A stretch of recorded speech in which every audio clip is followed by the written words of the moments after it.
नमस्कार। आज हम भारत में मौलिक अधिकारों के ऐतिहासिक सफर पर थोड़ा गहराई से बात करेंगे। ये अधिकार जो हमारे संविधान के भाग 3 मतलब अनुच्छेद 12 से 35 में हैं और हमारे लोकतंत्र की कह सकते हैं रीढ़ हैं। देखेंगे कि ये समय के साथ कैसे विकसित हुए हैं। हाँ, और हमारे पास जो दस्तावेज है वो हमें दिखाते हैं कि कैसे आज़ादी की लड़ाई के समय से लेकर संविधान बनने और फिर उसके बाद भी इन अधिकारों का विकास होता रहा। हमारा मकसद यही समझना है कि ये इतने ज़रूरी अधिकार आखिर बने कैसे, इनके पीछे सोच क्या थी और हाँ, समय के साथ क्या बड़े बदलाव आए इनमें। हाँ, और शुरुआत तो शायद ब्रिटिश राज से ही करनी होगी। उस वक्त भारतीयों को मतलब बुनियादी नागरिक स्वतंत्रताएं भी कहाँ हासिल थीं। जैसे वो 1919 का रॉलेट एक्ट था, वो तो सीधे सीधे अभिव्यक्ति और व्यक्तिगत आज़ादी को दबाने वाला कानून था। बिल्कुल।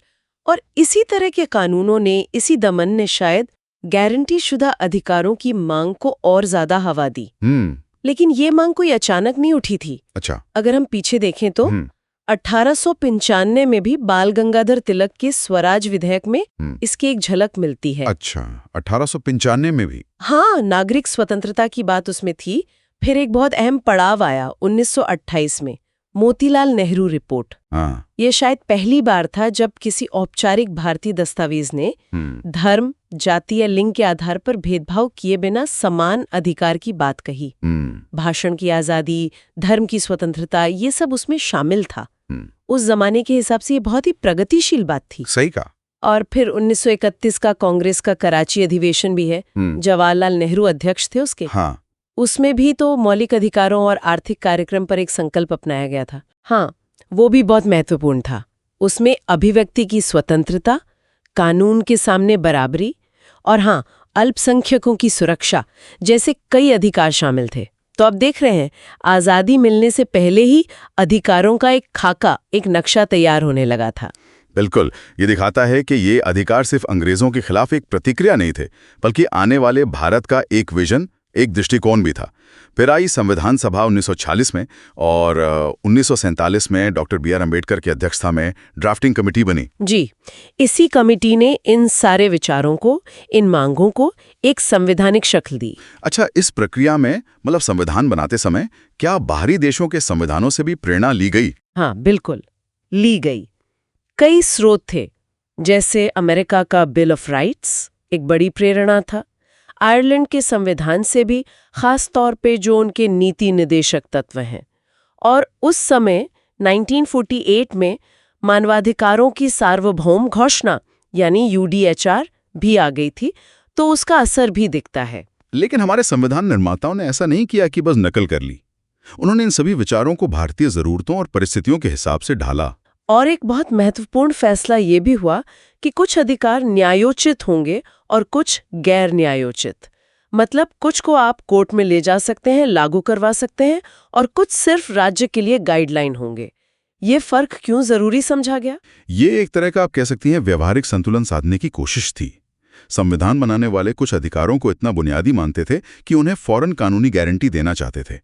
वो बन गए हमारे मौलिक अधिकार, जिन्हें हम कोर्ट में इन्फोर्स करा सकते हैं। दूसरी तरफ कुछ बड़े सामाजिक और आर्थिक लक्ष्य थे, जैसे समान काम के लिए समान वेतन या ग्राम पंचायतों का गठन। अच्छा। इन्हें हासिल करने के लिए देश को समय और साधन दोनों चाहिए थे, तो इन्हें नीति निदेशक तत्वों में रखा गया। ये शासन के लिए एक दिशा दिखाते हैं, लेकिन आप इन्हें सीधे कोर्ट में जाकर मांग नहीं सकते। समझ गया। तो ये एक तरह का रोड मैप था भविष्य के लिए। हाँ, कह सकते हैं। और फिर 26 जनवरी 1950 को संविधान लागू हुआ और उसमें मूल रूप से 7 मौलिक अधिकार थे: समानता, स्वतंत्रता, शोषण के विरुद्ध अधिकार, धर्म की स्वतंत्रता, सांस्कृतिक और शैक्षिक अधिकार, संपत्ति का अधिकार और संवैधानिक उपचारों का अधिकार। 7 अधिकार, लेकिन अब तो 6 हैं। हाँ, बिल्कुल। कहानी यहीं खत्म नहीं हुई। संविधान लागू होते ही बदलाव भी शुरू हो गए। पहला संशोधन ही देख लीजिए, 1951 में उसने अनुच्छेद 19 यानी भाषण और अभिव्यक्ति की स्वतंत्रता पर कुछ तर्कसंगत पाबंदियां लगा दी, जैसे लोक व्यवस्था, नैतिकता या राज्य की सुरक्षा के आधार पर। और वो संपत्ति वाला अधिकार, वो कैसे हटा? वो तो काफी बड़ा बदलाव था। हाँ, वो बहुत चर्चित और अहम बदलाव था। 44वां संशोधन था 1978 में। उसके जरिए संपत्ति के अधिकार को, जो पहले अनुच्छेद 31 में था, मौलिक अधिकारों की लिस्ट से हटा दिया गया। अब वो अनुच्छेद 300A के तहत सिर्फ एक कानूनी या कहिए संवैधानिक अधिकार है, मौलिक अधिकार नहीं। इसके पीछे क्या सोच थी? देखिए, इसके पीछे काफी लंबी बहस और जटिल कारण थे। एक तरफ सामाजिक न्याय और भूमि सुधार जैसे कानूनों को लागू करने की जरूरत बताई गई, दूसरी तरफ व्यक्तिगत संपत्ति के अधिकार की सुरक्षा की दलीलें थीं। तो अंत में सरकार ने इसे मौलिक अधिकार से हटाना बेहतर समझा। अब हमारे पास 6 मौलिक अधिकार हैं। ठीक है। इन अधिकारों की व्याख्या करने में और शायद इनके दायरे को बढ़ाने में सुप्रीम कोर्ट की क्या भूमिका रही है? सुप्रीम कोर्ट की भूमिका तो इसमें केंद्रीय रही है, बहुत ही महत्वपूर्ण। एक केस है मेनका गांधी बनाम भारत संघ 1978 का।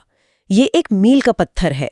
इस केस में कोर्ट ने अनुच्छेद 21 यानी जीवन और व्यक्तिगत स्वतंत्रता के अधिकार की व्याख्या को बहुत बहुत ज्यादा व्यापक कर दिया। कैसे? कोर्ट ने कहा कि जीवन का मतलब सिर्फ जानवर की तरह जीना या सांस लेना नहीं है। इसका मतलब है मानवीय गरिमा के साथ जीना।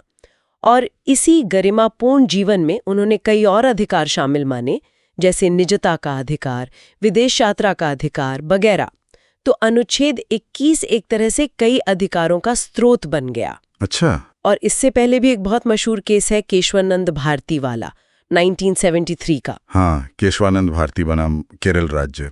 वो तो भारतीय संवैधानिक इतिहास का शायद सबसे महत्वपूर्ण मामला है।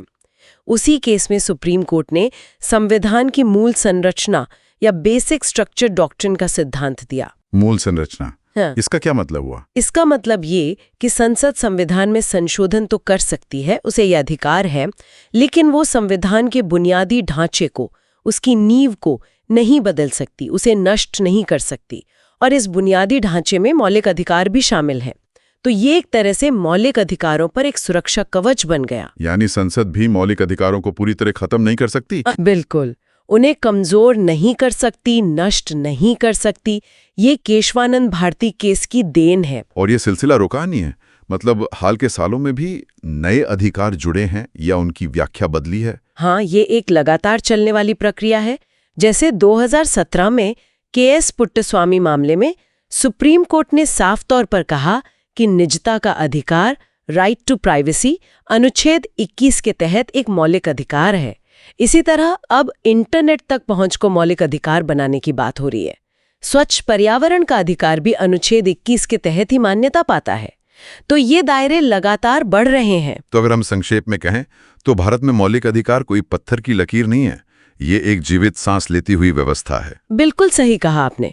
एक जीवंत ढांचा है जिसे लगातार अदालतों की व्याख्याएं, समाज की बदलती जरूरतें और हमारी लोकतांत्रिक उम्मीदें, ये सब मिलकर आकार दे रही हैं।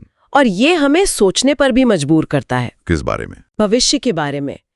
जैसे देखिए, समय के साथ निजता या इंटरनेट एक्सेस जैसे अधिकार जरूरी माने जाने लगे, तो क्या भविष्य में शायद टेक्नोलॉजी में और बदलाव आने पर या समाज के बदलने पर कोई ऐसा अधिकार हो सकता है जो आज हमें मौलिक नहीं लगता पर आने वाले दशकों में बहुत जरूरी बन जाए? ये सोचने वाली बात है।